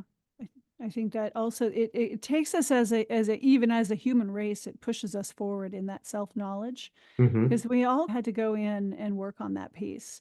And then you talk about the industries. I mean, every industry was affected by it, and your particular industry as well. It's had to come back in a new way. And like you were saying, it's one of the last ones to come back. And what have you seen? How has it changed since it's come back? I think the first thing I noticed was like some of the people that I knew from the business, they were no longer around. They decided to kind of like maybe using the time of the COVID to understand that they don't want to do this anymore, or maybe there are other reasons for not to do it. I saw like this flux of new people coming also, which is great. my end, I had this thing about being a freelancer, jumping from one gig to another.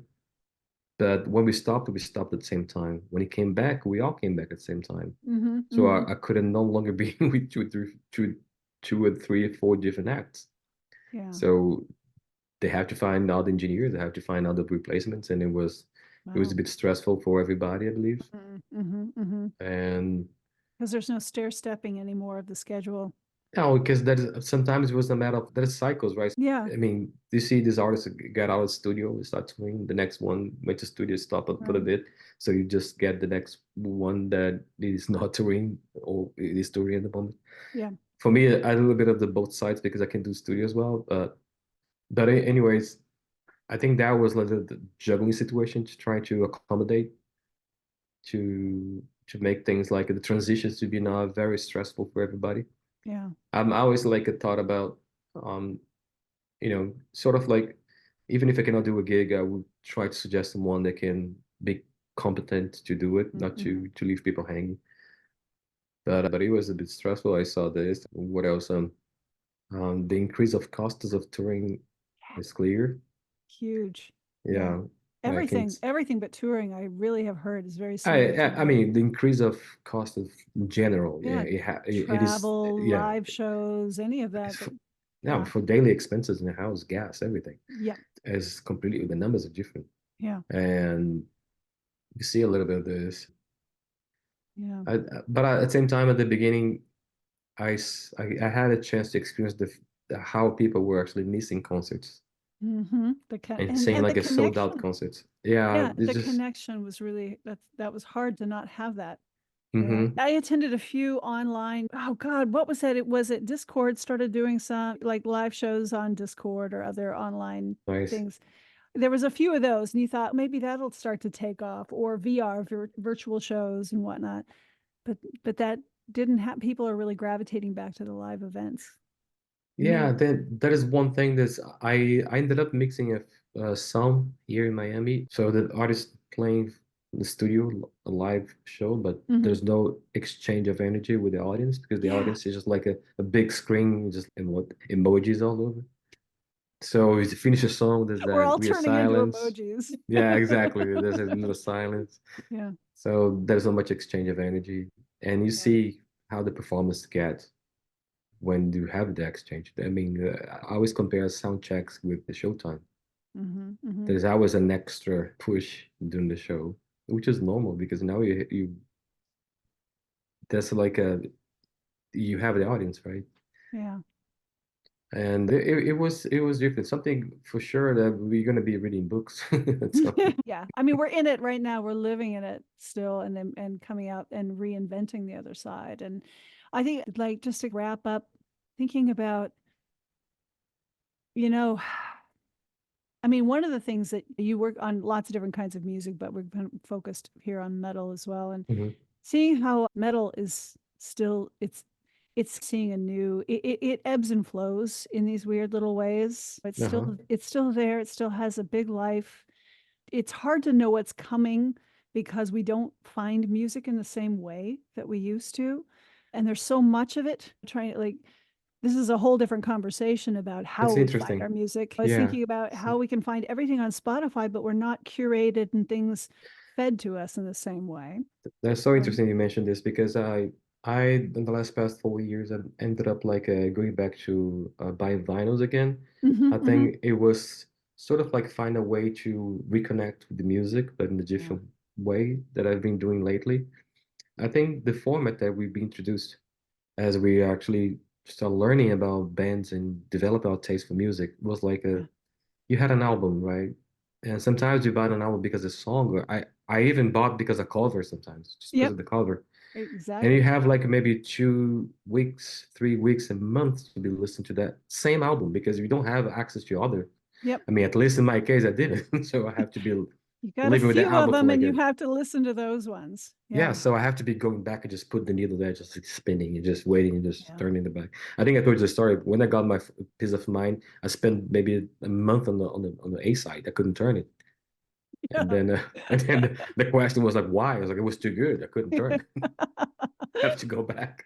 Oh my God. And then I Though. turned it and I put it in the B-side and it was like, how was it? It was even better. I haven't listened to this for this long. The B-side were incredible. So then also there's the fact that to cut the vinyl, to do the song list for the vinyl, do have to put some thought on that, the whole process, right? Because you get a song to open up, kick the interest. Right. And you have to leave the cliffhanger on the end of the side, and you have to make the person turn it, and then has the B sides, and then keep the excitement. And then the CD, we lost this. Yep. There was a continued playing, right? And you could skip around too yes. easily. Yeah, yeah. I'll tell you this: I went to visit my family in Brazil like 2 weeks ago. I found like the storage. We have a storage in the house, and then I found like a box with every single CD that I bought. That I forgot that I had. You know what I did? I emptied my suitcase, completed my clothes. I left everything there, put all the CDs. I brought everything. Good. I brought everything. And some vinyls too, because I found some vinyls. But anyway, so I'm reconnected to this way of listening to music, to like going, not only with rebuying things that I had, me too, that I liked when I was younger, but getting new stuff that I'm listening now in vinyls as well. Yeah. Just to have the time to sit down, put the song, and just not looking at anything. There's just something. Have the album in my hands and just read the credits. Yeah, there's a craft to it. It has started coming back, and vinyl plants have started reopening, or new ones coming up, because more people are starting to do that. Is even part of their home decor, is just kind of that homey feeling. I'm telling you this. I heard that some cases they're not even keeping up with the demand. No, they're not. No, it's growing, and it's really interesting to see how the numbers dropped in the 90s, dove, and now they've been slowly climbing back up, and it's really surprising a lot of people. I've been enjoying that a lot. Yeah. Because I mean, nothing wrong with the streaming, but streaming make me skip a lot. Right. And sometimes I don't listen to the whole album. Yeah. I think this, like the whole conversation we've been having here, really speaks to it, is that it's about the relationship to the music. It's that we're not just listening to it and hearing it or passing phases. It's about these really, really tight relationships and creating and connections that become part of us, and wanting to have that album or something that you can put on the wall. I mean, how many of us took our albums and pinned them all over the walls? Yeah, I still have mine that have holes in them. I'll tell the story that I went to this place in Amsterdam. Actually, it's a bar that belongs to a friend of mine. He did one thing that I think was incredible, because I mean, it was different. At the same time, it was super interesting. His playlist of the day is a wall full of vinyls that keeps changing. Oh, he flips it every day? Yeah. So there's a wall. There's only vinyls on the wall. So that's the playlist of the day. And there's a DJ just pretty much spinning the records. That's it. Yeah. Yeah. What's the place? It is called R040. Actually, it belongs to the bass player Sepultura. Nice. I want to mark it. It is in Amsterdam. And I went there. I was like, what is this? That's the playlist. Awesome. I was like, no. It was like, yeah. We don't do the streaming. We just spin the vinyl. Yeah, I go to Amsterdam pretty often, so I want to make sure. Yeah, find out this place. I send you the information. Nice. If anything, but I was like, oh, that's genius. Yeah. And it's funny because it was like in parallel my interest of going back. Yeah, full circle. You know, we come full circle. And I think that's something that starts to happen around the age of 50 as we start doing this. And we move into the second half. Two things that I keep doing this. Sometimes it's just, of course, I don't buy with the same frequency that I buy vinyls, but I buy new guitars. I just still play guitar. I love playing guitar. It's like it's a therapy for me. Yep. And buying vinyls. Because back in the days, for me, it was just like, if I bought a vinyl a month, I was like, whoa. Yeah, I'm having I'm having a blast. And nowadays you can buy pretty much a bunch of vinyls as one. You come home with a stack, especially when you find the old used ones too. Well, me and some other guys on tour, we actually have this little club that we go out on days off, just looking for record stores. Oh, nice. And ended up buying. I found a lot of stuff that I don't find usually here in the US. Yeah, that's what I did the last time I just went up to Portland from here in Oakland for a quick thing, and I had to go to Music Millennium, which is a big music store, and that was like one of the first ones I'd go to in the 90s when I moved up there. And they're still, I mean, it's huge. It's expanded into all these rooms, and it's just old place full of CDs and vinyl and used and new and It take a day, cassettes. right? Oh yeah. Once Oh I yeah. going through it, it just feels like it's been 2 hours already to be here. Yeah, yeah. And I came back with a stack of records, but it's where I discovered a lot of music. And it's still there going strong since, God, I don't know when, the 60s. I think that Yeah, that's me in the moment, reconnecting the music in a different way. Yeah. It's I don't want to, of course, that is a side of me that will always be analyzing things, just listening, just thinking about the mix, things about this and that. But especially when I go to this format of putting the needle, spinning the vinyl, I don't think about anything. It's just disconnect completely. Let it so wash over. That's fun. Yeah. Any last words you want to say about the current state of music, the future, your visions, anything to share with the next generations of people around this? I would just say stay hungry. That's the only thing. At the end of the day, the way I've done things, I mean, I put it like this.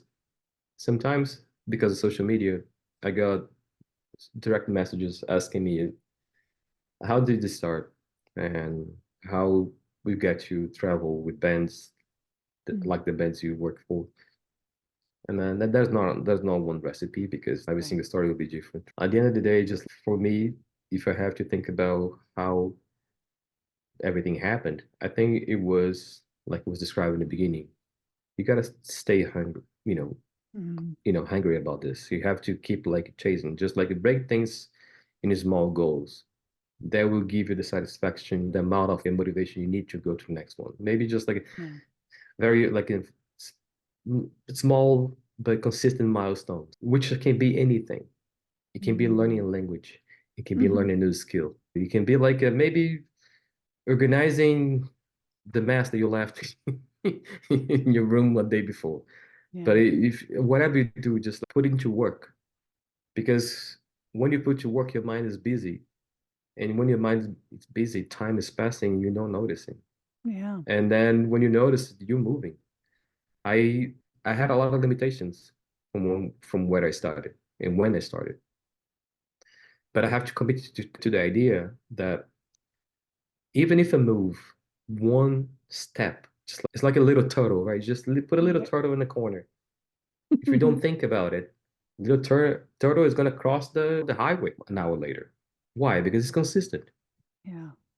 I know it seems like the planet spins much faster than before now.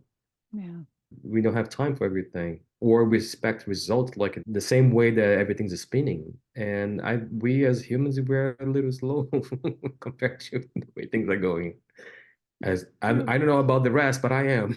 Yeah, yeah, me too. And I think I can't talk about myself. I'm pretty slow. You're also humble and you do the work. Oh, I mean, just think about this. I got to learn things from people that were willing to show me things, to teach me, right? Yeah. Usually people are way smarter than I can possibly be. We are different. We all have strengths and how we all have weakness, right? I somehow found some of my strengths in an early age. Yeah. And I put a lot of effort on that to maximize. What about the weakness? I didn't close my eyes to it, but I didn't worry much. Yeah. And sometimes I failed because of those weakness. So maybe I need to put some attention. It gets better, but sometimes it's not going to get as bad as my strength point or whatever I have. But I have to be okay with this. We do have limitations also. You have to be okay with those. Yeah. I don't know. It seems to be a long answer for what you asked, but for the lack of like having a better way to express myself. That's great. That's beautiful. I mean, it's inspiring. That's why I like to talk with people like you, and the people that I talk to and will talk to on this podcast is you all inspire me. We inspire each other, we support each other. That's what we all do as creatives in doing what we do, and being the best we can be and doing what we love as much as we can and for as long as we can. 100%. The another thing, like, and if you be able to share, Yeah. information is Yeah. just information. It just pass around. You know what I mean? Just I Absolutely. remember actually engineers asking me this before, young engineers. Sometimes they ask me things, ended up showing, explaining things how I do. And I remember this guy once asking me, they said, you're not afraid to share your secrets? I was like, I don't have any. There's no secrets. I Right. have the way I perceive things. You have your way you perceive things. If I teach you something that you can do whatever you do a little better, oh, Yeah. it's great. Everybody's winning. I'm happy for you. Just be a little more kind to one another. We all share the same feelings in the end of the day, right? We all, regardless of different cultures, of where you Yeah. came from, whatever. I came from Brazil. I'm still learning a lot of things. I've been in America for 10 years. Yeah, it's been a learning curve. I'm still learning. There's a lot of things for me to learn.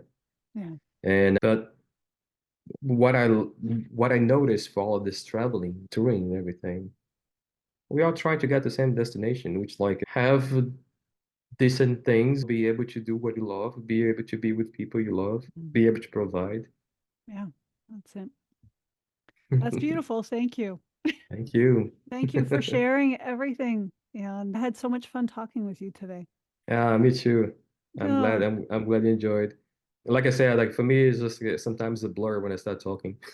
And for this conversation for us, I wasn't planning on talking about the technical aspects of sound engineering, as some people might, or talking about Yeah, all the bands that you've it worked can be with. boring.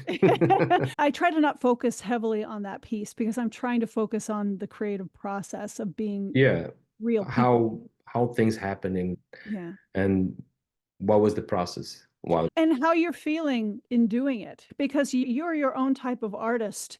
And I want to know about what you do behind these scenes, wherever they are. It's a roller coaster ride. I'll have to say, yeah, because you know what? Sometimes in the top, sometimes you're not in the top anymore. And Yeah. I do Yeah. believe that nothing is permanent, right? We have to understand for good and bad times, right? Yeah. My industry is doing that right now, where a lot of people my age in their 50s, like people in their late 40s to their early 60s, who've been working very heavily, like you have in your industry, are Hmm. having trouble finding work. Yeah, I mean, nothing's permanent. I do believe in that. It's funny to say, and I don't want to sound heavy on this, but the times that I have a chance to go visit my parents, I think we spoke about this at the talk, Yes. in the call. Yes. You start getting the feeling of mortality because you see like Right. how time passed for them is faster. The Yeah. age process is just aging process actually speeding up. I don't know. And Right. then you start understanding is like we're just trying to maximize our existence in this spinning ball. Yeah.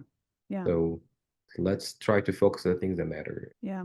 And like you said, I think this is the time we start sharing when we hit this age, because we For realize sure. we have gifts to share and we actually For sure. should do that. I had a chance before the pandemic to do some like a mixing clinics, right? Pandemic hit it, so to slow down, but then we started doing these Zoom meetings and start sharing more information in the experience. And I thought I always wanted to do it. Teaching those classes, doing those clinics, Yeah. it was so much fun for me because Mhm. like I was saying before, I learned more from the people that were willing to teach me than actually from the textbook Yeah. at the end of the day. And also like the trial and failing big time most of the time, like on myself, Right. the trial and error, Yeah. and being able to pass along a little bit that I could accumulate through this years. It was really rewarding Doesn't that feel good? experience.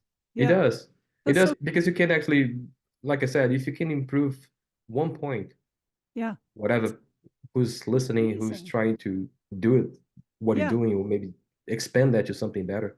It's Yeah. I'm amazed at how great it makes me feel to do that, to make a difference, that I can help and give what somebody else gave to me.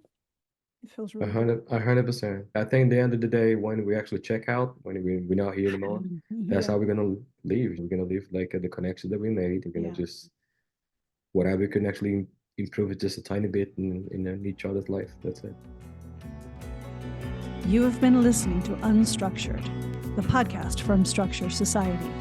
If you enjoyed this episode, please download, share, like, subscribe, and add your thoughts and suggestions in the comments. Also, please consider a Substack paid subscription to help us bring even more meaningful content and connection points to you and our creator community. Here you will find articles and news, as well as the podcast and additional content. We cannot grow without you. Thanks for listening, and talk to you soon.